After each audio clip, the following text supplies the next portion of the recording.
Everyone, welcome to my channel. So మీకు video చూస్తేనే తెలిసిపోతుంది ఈరోజు నేను ఏం చేయబోతున్నానో.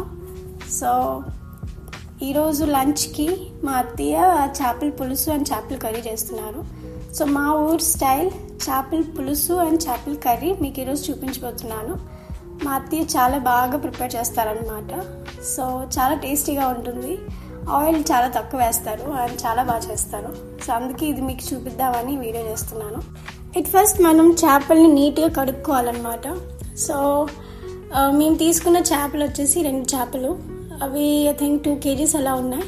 వాటిని చేసుకొని అన్నీ అయ్యేసరికి అవి 1.5 kg, I think 1 kg 250 grams అలా అయ్యాయి. వాటిని నీట్గా సాల్ట్, పెరుగు అండ్ కొంచెం పసుపు వేసి నీట్గా కడుక్కున్నారనమాట.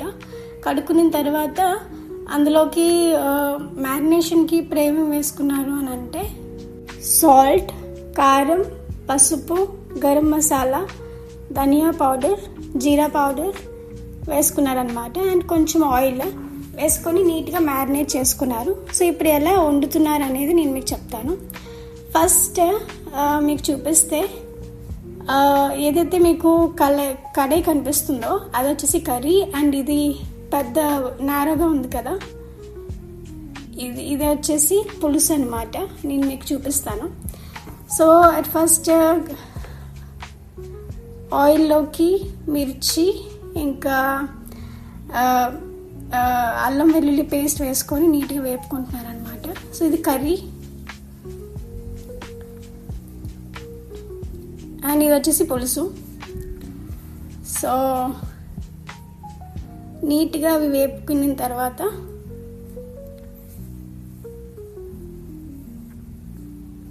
సో నేను 2 ప్యారల్గా చూపిస్తున్నాను కాబట్టి మీరు కన్ఫ్యూజ్ అవ్వకూడదని మీకు చెప్తున్నాను.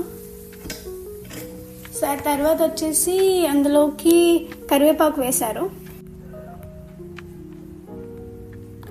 కరివేపాకు వేసినాక ఉల్లిపాయలు, కరివేపాకు, అల్లం వెల్లుల్లి పేస్ట్ ఇవన్నీ నీట్గా వేపుకోవాలన్నమాట. సో అందులో చేపల పులుసులోకి అయితే మాత్రం కరివేపాకు మ్యాండేటరీ, ఎందుకంటే దానివల్ల చాలా మంచి టేస్ట్ వస్తుందంట. అది వన్ ఆఫ్ ది టిప్. ఇప్పుడు వచ్చేసి చింతపండుని ఐ థింక్ 6 గంటల ముందు నానబెట్టుకున్నారు.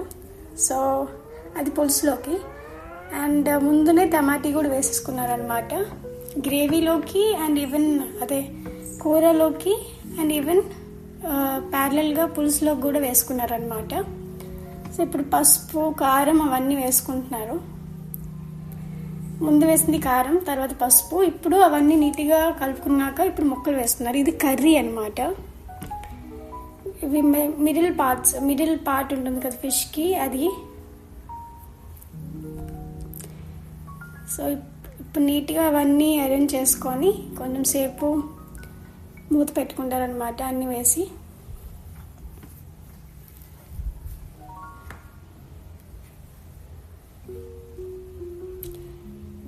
నాకు కూడా అసలు చేపలు అంటేనే నాకు చాలా వండడం రాదు. చికెన్ ఎలాగోలా వండేస్తాను కానీ చేపలు అయితే కొంచెం నీట్గా రాదు. ఇప్పుడు నేర్చుకుంటున్నాను అది. బట్ నాకు చేపలు అంటే చాలా ఇష్టం. దాన్ని ఇప్పుడు ఒక మూత పెట్టేశారు. ఇప్పుడు వచ్చేసి ఇది పులుసు. ఇందులోకి టమాటీలు వేశారు కదా. సో కొంచెం అవి టమాటీలు అనేవి కొంచెం సాఫ్ట్ అయిపోయాక ఇప్పుడు ఇందులోకి ఉప్పు, సేమ్ పసుపు,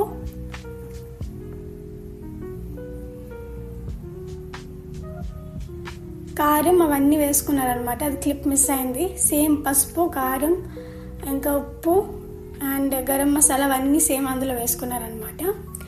ఆ తర్వాత వచ్చేసి ఇప్పుడు ఇవి జస్ట్ కలుపుతున్నారు. 5-10 minutes అవుతుంది. అందుకు చూసారా అంత బాగుందో, ఆయిల్ అంత పైకి తేలుతుంది. ఇలా అయితే ముక్కకి ఇలా చేస్తంట మ్యారినేట్ చేసుకొని మళ్ళీ ఎందుకు ఇలా వండుకుంటే అంట ముక్కకి నీట్గా పడతాయి అంట మసాలాలన్నీ, అండ్ టేస్ట్ బాగా వస్తుందంట. ఇది వన్ ఆఫ్ ది టిప్ మా అత్తయ్య ఇచ్చారు నాకు. అండ్ అది చెప్పాను కదా ఇందాకలా, కారం,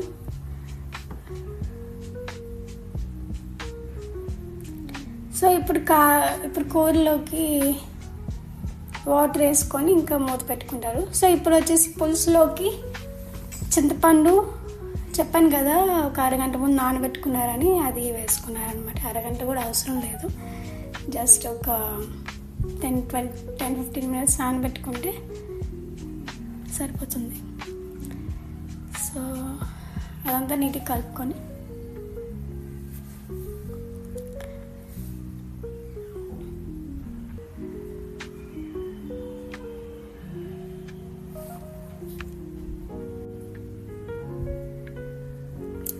చూసారా పులుసు అనేది ఎంత నీట్గా ఆయిల్ అనేది పైకి తేలుతుంది. ఎందుకంటే ఒక 15 మినిట్స్ వరకు తను మూత పెట్టి పక్కన పెట్టింది అనమాట. సో ఇప్పుడు వచ్చేసి పులుసులోకి ముక్కలు వేస్తున్నారు. అవి తల ఇంకా మిగతా ముక్కలు అన్నమాట.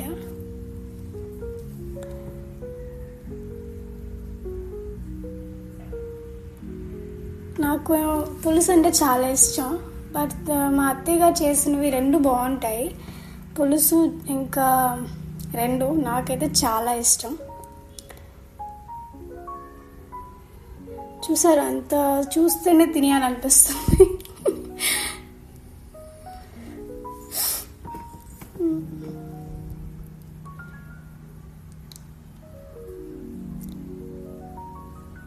కూర అయితే అయిపోయింది, కూర దించేస్తారు. ఇది పులుసు అనేది ఇంకొక 5-10 మినిట్స్ ఉంచారనమాట,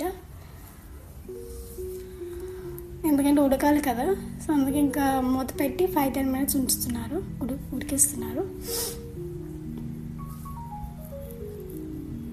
సాల్ట్ సరిపోకపోతే ఇంక వేసి ఇంక మూత పెట్టారనమాట.